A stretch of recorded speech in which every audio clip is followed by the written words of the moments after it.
हिंदी में यूपीएससी की तैयारी से संबंधित प्रोग्राम्स को देखने के लिए सब्सक्राइब करें स्टडी IQ-IAS हिंदी। नमस्कार, बहुत बहुत स्वागत है आप सभी का स्टडी IQ-IAS हिंदी में। मेरा नाम है अतुल जैन। तो भाई आजकल पूरे देश में गर्मी का मौसम है, हम सभी जानते हैं बेहद ज्यादा गर्मी है और देश के लगभग सभी हिस्सों में लोग गर्मी से जूझ रहे हैं। आप में से कई लोगों ने इस गर्मी में हीट स्ट्रोक का अनुभव शायद किया होगा। हमारी तरफ की भाषा में इसको लू लगना कहते थे, है ना। मैं उत्तर प्रदेश से हूं ओरिजिनली, तो भाई हमारी तरफ कहते थे कि व्यक्ति को लू लग गई है। व्यक्ति जब बीमार पड़ जाता था और कई बार लू लगने से व्यक्ति थोड़ा गंभीर भी हो जाता था, एक सीरियस बीमारी भी इसको अक्सर माना जाता था। आजकल इसी को हीट स्ट्रोक भी कहा जाता है कि भाई व्यक्ति को हीट स्ट्रोक हो गया है। तो पिछले दिनों कई सारे गणमान्य व्यक्तियों को भी हीट स्ट्रोक हुआ। अभी कुछ समय पहले, क्या मुझे याद है, नितिन गडकरी साहब का एक वीडियो आया था कि वो एक चुनावी रैली में खड़े हुए थे और अचानक से उनकी आंखें ऐसे चढ़ी और वो बेहोश होकर पीछे की तरफ गिर गए। फिर उनको तुरंत अस्पताल लेके जाया गया। भाई इतने गर्मी में, इतने बेहद ज्यादा गर्म मौसम में वो लगातार चुनाव की रैलियां कर रहे थे, तो उनको हीट स्ट्रोक हो गया था। अभी आईपीएल के दौरान जब ये मैच हुआ था जिसमें कोलकाता नाइट राइडर्स खेला था एसआरएच के साथ, उस मैच में क्योंकि शाहरुख खान साहब वहां बैठे हुए थे, उसके बाद स्टेडियम में भी घूम रहे थे, तो उस मैच के बाद शाहरुख खान साहब को भी, जो कि केकेआर के ओनर हैं, फिल्म अभिनेता हैं बहुत बड़े, तो उनको भी हीट स्ट्रोक हो गया और उनको भी अस्पताल में भर्ती कराना पड़ा। तो ये सब हम देखते हैं कि इतने गणमान्य, इतने बड़े लोगों को भी हीट स्ट्रोक हो जाता है। तो आज हम समझेंगे कि ये हीट स्ट्रोक होता क्या है। बस ये समझेंगे कि जब आपको हीट स्ट्रोक होता है तो आपके शरीर में वास्तविकता में क्या परिवर्तन होते हैं, इसके इलाज क्या हैं, इससे बचने के उपाय क्या हैं। अगले 5-7 मिनट में मैं आपको एकदम बेसिक साइंस और बेसिक चीजें इसकी समझा दूंगा, क्योंकि ये बहुत कॉमन, बहुत ही सामान्य समस्या है एक गर्म देश में भारत जैसे, तो इसको हमें समझने की जरूरत है। ठीक है, चलिए। लेकिन ये चर्चा शुरू करने के पहले आपको बता दूं कि भाई हमारा P2I बैच जो है, ये अब आपको जो है ये शुरू हो रहा है। इसका इवनिंग वाला बैच जो है 28 तारीख से शाम 6 बजे से बैच शुरू होगा। आप एजे लाइव कोड लगा के 27,999 रुपए में जुड़ सकते हैं। रोज 3 घंटे की live class, mentorship, daily practice questions, pre और मेंस दोनों के, मेंस के क्वेश्चंस का आपको सोल्यूशन मिलेगा, फीडबैक मिलेगा। इसके अलावा अगर आप प्री क्वालिफाई करते हैं तो मेंस की तैयारी के लिए आपको हम दिल्ली बुलाएंगे। आपका रहना, खाना, पढ़ना सब इसी खर्चे में इंक्लूडेड होगा। 18 किताबें आपके घर भी पहुंचेंगी। ये सब मिलेगा आपको अगर आप एजे लाइव कोड लगा के इस बैच से जुड़ते हैं, जो कि आपको मिलेगा 27,999 में। चलिए, तो भाई हीट स्ट्रोक होता क्या है? अगर एकदम बेसिक भाषा में, सरल भाषा में अगर कहा जाए, तो जब आपका जो एम्बिएंट तापमान होता है, एम्बिएंट तापमान मतलब परिवेश का तापमान, आपके परिवेश का तापमान जब अत्यधिक होता है और आपका शरीर जब उस तापमान के साथ एक संतुलन बना पाने में विफल रहता है। देखिए, आमतौर पे क्या होता है, कभी आपने सोचा है गर्मी में पसीना क्यों आता है? भाई आप बहुत गर्म जगह से गुजर रहे हैं, आपको एकदम से पसीना आने लगता है। वो पसीना क्या है? आपका शरीर प्रयास करता है कि भाई आपके शरीर का तापमान जो है वो जितना सही है उतना ही रहे। इसीलिए आप पसीना आता है तो पसीना आपके शरीर पे रहता है और वो पसीना जो है वो वाष्पीकृत होता है, वो इवेपोरेट होता है और उसके वाष्पीकरण से क्या होता है? आपके शरीर को ठंडक मिलती है। तो पसीना एक माध्यम है आपके शरीर को ठंडा रखने का। तो कई बार क्या होता है भाई, पसीना इत्यादि कभी किसी कारण से अगर बाहर का तापमान जो होता है उसमें अब पसीना इत्यादि निकाल कर आपका शरीर थक जाता है और अब वो कहता है कि भाई इस परिवेश के तापमान के साथ संतुलन हम नहीं बना सकते, संतुलन नहीं बनता। जब आपके शरीर का परिवेश के तापमान के साथ संतुलन नहीं बनता, तब हम ये कहते हैं कि व्यक्ति को हीट स्ट्रोक हो गया है। व्यक्ति को, जिसको हमारी तरफ की भाषा में, सामान्य भाषा में कहा जाता है कि व्यक्ति को लू लग गई है। तो इसमें क्या होता है, एक तो आपके शरीर में 2 समस्याएं होती हैं। एक तो सीधा सीधा आपको होता है डिहाइड्रेशन, यानी कि जिसको हम कहते हैं शरीर में पानी की कमी हो जाती है। बहुत सीधी सीधी बात है, क्योंकि भाई गर्मी बहुत ज्यादा है, आपका पसीना बहुत ज्यादा निकल चुका है ऑलरेडी। इतना पसीना निकल चुका है कि आपके शरीर में अब और पसीना निकालने के लिए पानी पर्याप्त बचा नहीं है। तो इसीलिए आपके शरीर में पानी की कमी जो है वो उसका स्पष्ट संकेत होता है। और दूसरा, चूंकि पसीना जो होता है वो नमकीन होता है ना, उसमें सॉल्ट होते हैं, तो आपके शरीर में क्या होता है, सोडियम और पोटेशियम का स्तर जो है वो असंतुलित हो जाता है और इससे तो बड़ी दिक्कत होती है। मैं आपको एक अपना अनुभव बताऊंगा, इसमें सोडियम और पोटेशियम की आप में कमी हो जाती है। ठीक है।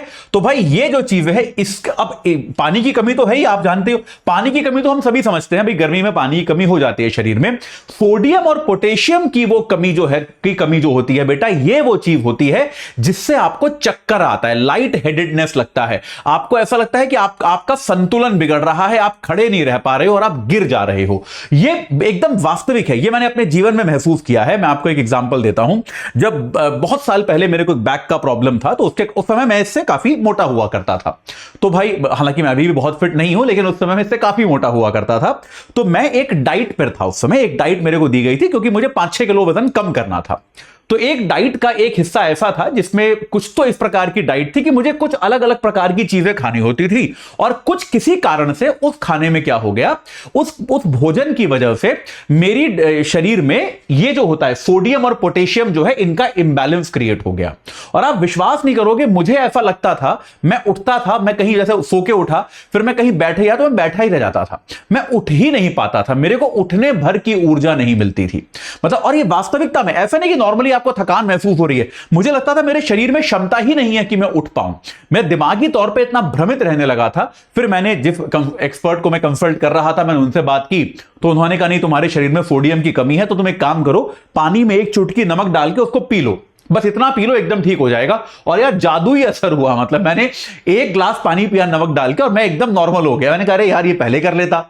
तो ये आप जो है, आपके शरीर में अगर इस प्रकार के सॉल्ट की कमी होती है, सोडियम और पोटेशियम की, तो उससे आपको भ्रम होता है, उससे आपको जो है बहुत तरह की समस्याएं होती है। आपको लाइट हेडेड लगता है, आपको चक्कर आते हैं, डिजी लगता है, आपको उल्टी जैसी फीलिंग आती है। तो ये सारी चीजें जो है आपको ये देखने को मिलती है। और अगर ये बहुत सीवियर हो जाए, कभी कभी किसी मामले में ऐसा भी हो जाता है कि भाई बहुत ज्यादा गंभीर ये हो गया, तो व्यक्ति कोमा में भी जा सकता है और व्यक्ति की मौत भी हो सकती है। तो कई बार आपने सुना भी होगा कि इस तरह की खबरें आती हैं कि लू लगने से लोगों की मौत, है ना। मतलब आपने देखा ना, अक्सर आप उत्तर भारत के अगर आप बच्चे हैं तो वहां तो अखबारों में भी आ रहा होगा, लू लगने से इतने लोग मरे, ये हुआ।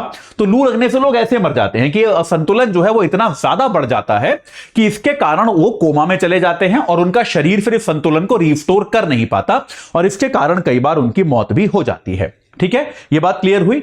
अब इसमें इस बात को और समझिए कि कई जगहों पर क्या होता है बेटा, कई शहर ऐसे होते हैं जहां पर उमस ज्यादा होती है। जैसे मुंबई है, मुंबई में अगर आप देखेंगे तो तापमान 36, 37, 38 डिग्री से ज्यादा नहीं है, लेकिन यहां पर उमस इतनी ज्यादा है कि यह कहीं ज्यादा महसूस होता है। जैसे उत्तर भारत में 40-42 डिग्री नॉर्मल है, मुंबई में आप देखेंगे 38 डिग्री, ज्यादा से ज्यादा 40 तक पहुंच रहा है। लेकिन तब भी आपको बहुत ज्यादा गर्मी मुंबई में लग रही है अपेक्षाकृत, तो क्योंकि यहां पर ह्यूमिडिटी बहुत ज्यादा है, समुद्र के पास है, तो उमस ज्यादा है। तो अगर आपके क्षेत्र में उमस अधिक होती है तो आपको गर्मी ज्यादा क्यों लगती है? क्योंकि आपके पसीने का वाष्पीकरण नहीं होता। भाई हवा में ऑलरेडी इतनी ह्यूमिडिटी है कि वो जो है आपके पसीने का वाष्पीकरण कर ही नहीं रही है। तो आपके पसीने का वाष्पीकरण नहीं होता, तो आपकी बॉडी को जो ठंडा करने का मैकेनिज्म है वो तो फेल हो गया ना। बॉडी पसीना निकाल ही इसलिए रही है कि भाई अब पसीना निकलेगा, वो वाष्पीकृत होगा, आपको ठंड मिलेगी। यहां पसीना निकल रहा है पर वाष्पीकृत तो हो नहीं रहा, तो आपको ठंड मिल नहीं पा रही है। तो बॉडी का जो कूलिंग का जो मैकेनिज्म है, जो आपके शरीर का कूलिंग मैकेनिज्म है, वो खराब हो गया है। मतलब आप समझ रहे हो, वो कूलिंग मैकेनिज्म आपका फेल हो जाता है। इसलिए आप देखोगे कि उमस वाले शहरों में अक्सर गर्मी ज्यादा लगती है। भले ही तापमान कम होगा, तापमान 3-4 डिग्री कम होगा, लेकिन तब भी आपको गर्मी ज्यादा महसूस होगी, गर्मी ज्यादा असह्य लगेगी आपको। इस प्रकार की चीजें आपको देखने को मिल सकती हैं। ठीक है, इसी तरह से जिन जगहों पर रातें भी गर्म होती हैं, मान लीजिए आप ऐसी जगह गए, इसलिए कहते हैं कि जो लोग मान लीजिए रात दिन गर्मी में रहते हैं उनको ज्यादा खतरा होता है। आप अगर दिन भर गर्मी में काम करके भी रात को अपने घर वापस आ गए, जहां पे घर आपने अपेक्षाकृत ठंडा रखा हुआ है, तो आपको यह फायदा मिलता है कि आपके शरीर को रिलैक्स होने का टाइम मिल जाता है। तो ये इसमें कुछ खास फायदे होते हैं। ठीक है, अब ऐसे मामलों में क्या होता है, अगर आप पेशेंट को अस्पताल लेके जाते हो तो सबसे पहले तो उसकी बॉडी को ठंडा किया जाता है। देखिए, प्राइमरी सिम्टम अगर आपके आसपास कभी किसी को हो, गर्मी बहुत ज्यादा लग रही हो, शरीर गर्म लग रहा हो, लेकिन पसीना ना आ रहा हो, तो घर पे मत रखिए, तुरंत अस्पताल ले जाइए। मैं आपसे आग्रह करूंगा, गर्मी अभी और आएगी तो भाई कुछ दिनों तक इसका ध्यान रखें। अगर अगर आपके घर परिवार में आस पड़ोस में किसी को बहुत गर्मी लग रही हो लेकिन पसीना ज्यादा ना निकल रहा हो, पसीना निकलना एक स्वास्थ्यप्रद चीज है कि पसीना निकल रहा है मतलब व्यक्ति ठीक है। अगर पसीना नहीं आ रहा है तो आप उसको तुरंत अस्पताल लेकर जाएं, वहां पे उसको हो सकता है इलेक्ट्रोलाइट देना पड़े, यह आवश्यक हो सकता है। उसके शरीर में इतना सीवियर डिहाइड्रेशन हो सकता है हो चुका हो कि अब उसको पसीना भी नहीं निकल पा रहा है, जो कि घातक हो सकता है। ठीक है, तो अस्पताल में पहले तो वो व्यक्ति के शरीर का तापमान कम करते हैं, उसके ऊपर आपने देखा होगा ठंडा पानी डालते हैं, कई बार तो बर्फ का पानी डालते हैं ताकि व्यक्ति के शरीर का तापमान गिरे। इसके अलावा इलेक्ट्रोलाइट दिए जाते हैं, उसको नमक का पानी दिया जाता है। अगर व्यक्ति पीने में सक्षम नहीं है तो उसके ब्लड स्ट्रीम में डाला जाता है। तो किसी तरह से उसको जो है ये चीजें दी जाती हैं, है ना। और तो ये सारे काम जो है आमतौर पर किए जाते हैं। नमक की गोलियां दी जाती हैं। आपने देखा होगा अक्सर क्रिकेटर्स वगैरह भी मैच खेलते हैं जब, तो बीच में वो नमक की गोलियां खाते हैं क्योंकि शरीर से इतना नमक निकल जाता है कि उनको लाइट हेडेड, हल्का डिजी फील होने लगता है। तो दिमाग का संतुलन बना के रखने के लिए उनको नमक चाहिए होता है। ठीक है, इसके उपाय क्या हैं यार? देखो, कोई उपाय नहीं है, बचने का कोई उपाय नहीं है। बचने का उपाय यह है कि जो कि मैं आपसे बार बार कहता हूं, अगर बहुत जरूरी ना हो तो गर्मी से बचिए। मतलब आप जो है, अगर आपके लिए अनिवार्य नहीं है तो मत जाइए बाहर। इस समय जब दोपहर का समय है, कोशिश कीजिए कि आप घर के अंदर रह लें। खासतौर पे बड़े बुजुर्ग, छोटे बच्चे जिनको और बीमारियां हैं, उनको घर के बाहर मत भेजिए, घर के अंदर रखिए।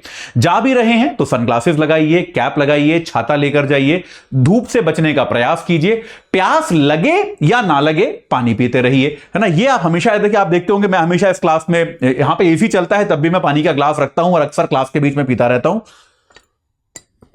तो आइडिया वही है, प्यास लगे या ना लगे पानी पीते रहिए। दिन में 3-4 लीटर पानी जरूर पीजिए, भले ही प्यास ना लगे, कोई फर्क नहीं पड़ता।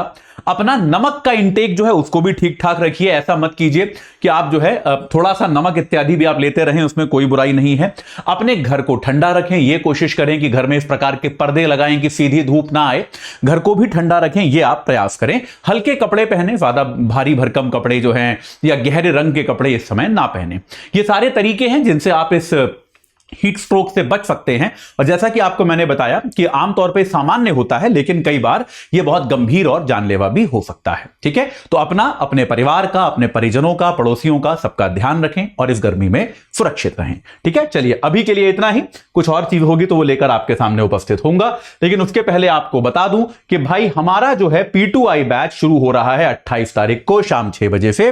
27,999 में जुड़ सकते हो AJ लाइव कोड लगा के। रोज 3 घंटे की live class, mentorship, daily practice questions, pre और मेंस के क्वेश्चंस के लिए आपको फीडबैक भी दिया जाएगा। इसके अलावा जो है आपको 18 किताबें मिलेंगी और अगर आप प्री क्वालिफाई करते हैं तो मेंस की तैयारी के लिए आपको हम दिल्ली बुलाएंगे।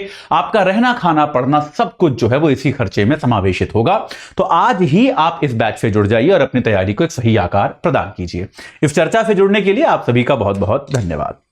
हिंदी में यूपीएससी की तैयारी से संबंधित प्रोग्राम्स को देखने के लिए सब्सक्राइब करें स्टडी IQ IAS हिंदी।